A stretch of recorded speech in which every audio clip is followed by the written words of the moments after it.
상담은 저한테 받아놓고 타업체한테 시공을 받는 고객님이 콜드 브릿지 영역 타고 들어오는 날개 시공에 대해서 응급처차를 받지 못해서 타업체에서 시공을 받았는데 이게 하자 시공이냐라고 여쭤본 고객님이 계세요. 좀 애매하죠.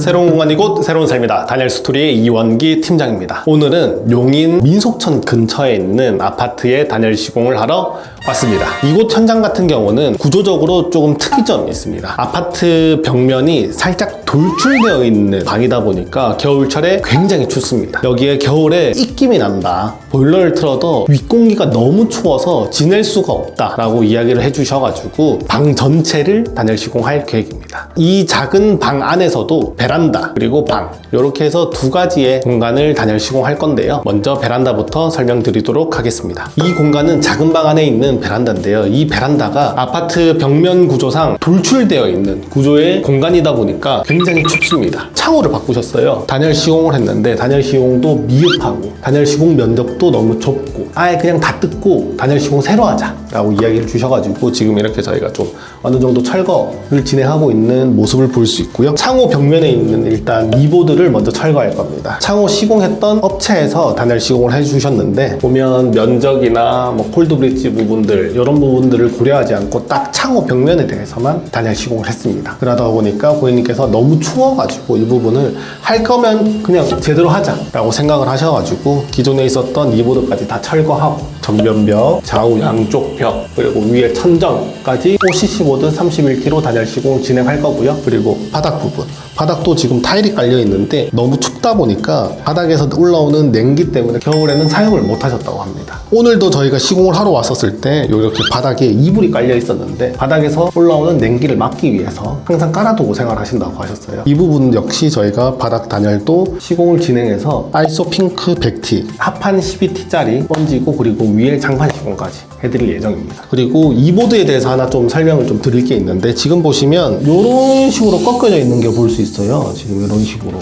그리고 이 보드 뒷면을 보면 이런 식으로 해서 일정한 규격에 맞춰가지고 이렇게 본드가 붙어져 있는 걸 볼 수 있는데 이런 이 보드들은 될 수 있어 좀 피해 주시면 좋습니다. 이유가 뭐냐면 다니엘 시공을 아무리 꼼꼼하게 잘해줬다 하더라도 줄본드를 사용해서 이 보드를 생산하는 업체의 제품을 사용하게 되면 잘못 혹시 시공을 하거나 시간이 지나다 보면 이 사이 풀이 안 붙어 있는 부분들 이런 부분들이 겨울 여름을 왔다 갔다 하면서 수축 팽창하면서 이 부분에서 제일 1차적으로 벌어질 수 있습니다. 그렇게 되면 시공에서 하자가 아니라 제품에서 하자가 발생할 수 있습니다. 될 수 있으면 어느 정도 좀 보증되어 있는 특정 업체 정확하게 알고 있는데 이거는 뭐 궁금하신 분들 댓글 남겨주시면 제가 어디 업체 거 써라고 명확하게 이야기를 해드리겠습니다. 이거는 그래도 진짜 양호한 다이얼제예요. 이렇게 줄본드 이렇게 해놓은 거, 이 정도 규격이 이렇게 일정하게 놓은 거, 이거 꼼꼼하게 잘 만든 제품이거든요. 이거보다 더 못한 제품들이 많기 때문에 그런 제품들을 사서 쓸 수밖에 없습니다. 팀장님이 자재를 고르시는 기준이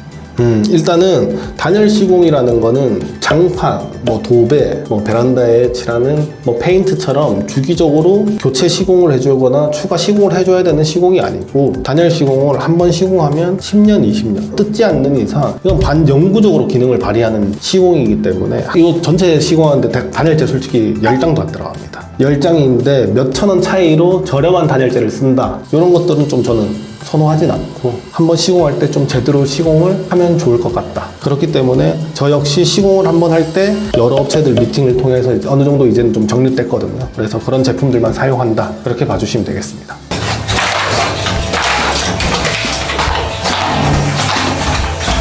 기존에 붙어있던 이보드 단열재가 되게 얇은데 네네. 이걸로 단열 효과를 낼 수 있나요? 지금 들어가 있는 게 2cm 들어가 있고요. 이 정도 2cm 두께 같은 경우에는 사실상 내벽 정도 생각하시면 되고 외벽 같은 경우에 결로가 생길 수 있는 구간이기 때문에 3cm 이상은 들어가 있다고 생각하시면 돼요. 지금 보시면 베란다 전체 다 철거한 모습을 보실 수 있습니다. 그런데 지금 제가 왜 영상을 켰냐면 이런 모서리 부분들, 이런 하부들 이런 부분들을 보면 지금 곰팡이가 그대로 있는 모습이 보이죠. 그러니까 기존에 곰팡이가 폈던 벽에 곰팡이 제거를 제대로 하지 않고 탄성 코트를 시공한 현장이 되겠습니다. 그렇기 때문에 저희는 이 부분들을 좀 더 긁고 안에 있는 곰팡이까지 제거를 하고 나서 단열 시공이 들어갈 거다라는 것을 이제 한번 좀 설명드리려고 영상을 통해 드렸고, 이런 식으로 시공하면 안 됩니다. 단열 시공하기 전에, 그리고 페인트 시공하기 전에 꼭 곰팡이 제거 전부 다 깨끗하게 하고 나서 시공하시는 것을 추천드립니다.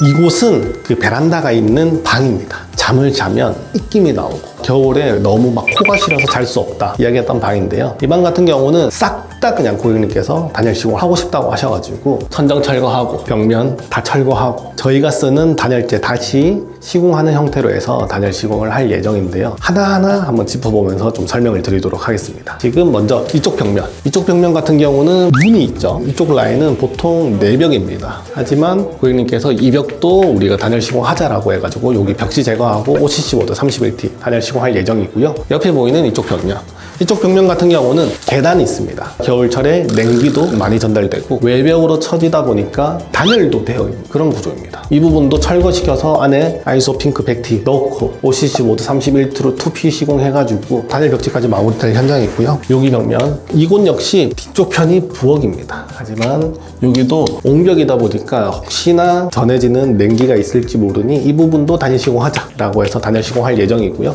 이쪽 한쪽 벽면은 베란다로 연결되는 벽면이다 보니까 여기는 단열 시공은 없죠. 이 벽 3면이랑 그리고 천정 부분 여기까지도 단열 시공을 할 건데, 이 천정은 좀 특이사항이 있습니다. 위에 커튼박스로 인해서 단이 3개가 나와 있는 이런 천정 구조인데, 이 천정 부분은 일단 석고보드 철거하고 내부 어떻게 구조가 되어 있는지 확인하고 나서 시공할 예정이고요. 완전 방 2개를 전체 다 철거하고 다시 단열 시공하고 도배 그리고 몰딩까지 다 마무리하는 현장이라고 봐주시면 되겠습니다.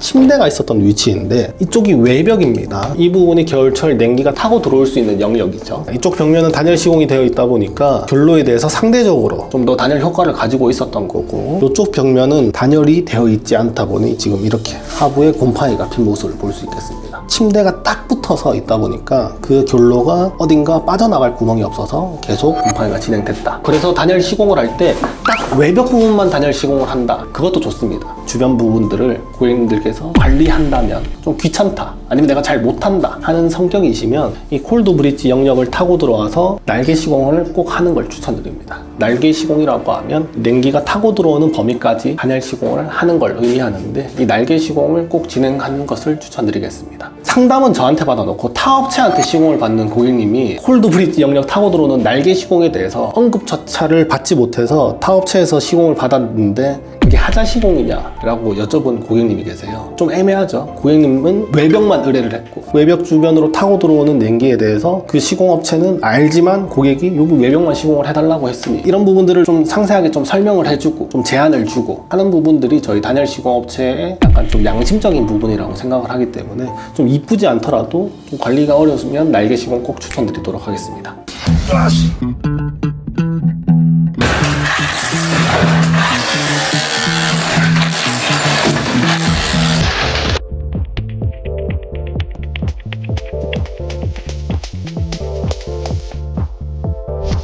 일단 벽에 단열재 붙이는 팁이요? 지금 보시는 것처럼 폼을 잘 뿌려주신 다음에 물을 뿌리고 한번 뗐다가 묻히는 형태로 좀 하고 있습니다. 일단 폼이 가스가 분사되는 형식으로 나오기 때문에 폼 자체적으로도 가스가 있어요. 그래서 그 가스를 잘 빼줘가지고 벽면을 최대한 압착할 수 있게끔 그렇게 지금 작업이 들어가고 있고요. 아무리 벽면이 평평한 것 같아도 단열재와 단열재 사이가 조금씩 안 맞을 수 있기 때문에 지금 보시는 것처럼 피스를 이용해서 단차를 잡아줍니다. 감사합니다. 한 모금 다 됐다. 이런 부분들을 단차가 안 나게끔 잘 맞춰주는 부분이 중요하다고 생각하시면 되겠습니다. 평평하게 작업이 된 것을 확인할 수 있어요.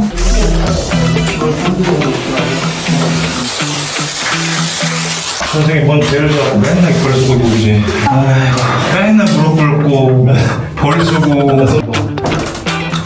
아니 안 들어가지 않아.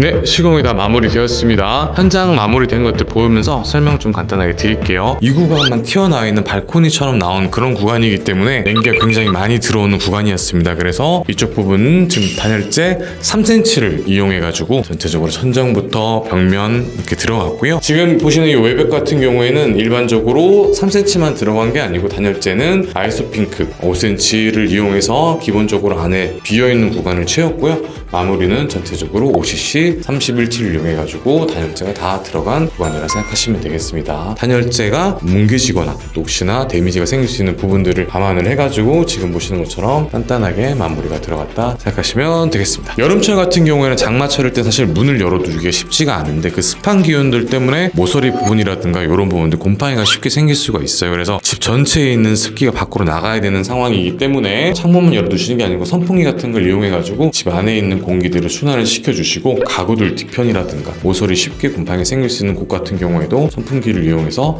환기를 시켜주는 게 중요하니까요. 여름철에는 그런 거 좀 신경 써주시면 좋겠습니다. 새로운 공간이 곧 새로운 삶이다. 지금까지 다니엘 스토리의 이현수 실장이었습니다. 궁금한 사항 있으시면 댓글이나 많이 남겨주시고요. 다음엔 더 좋은 현장으로 많은 설명 드리도록 하겠습니다.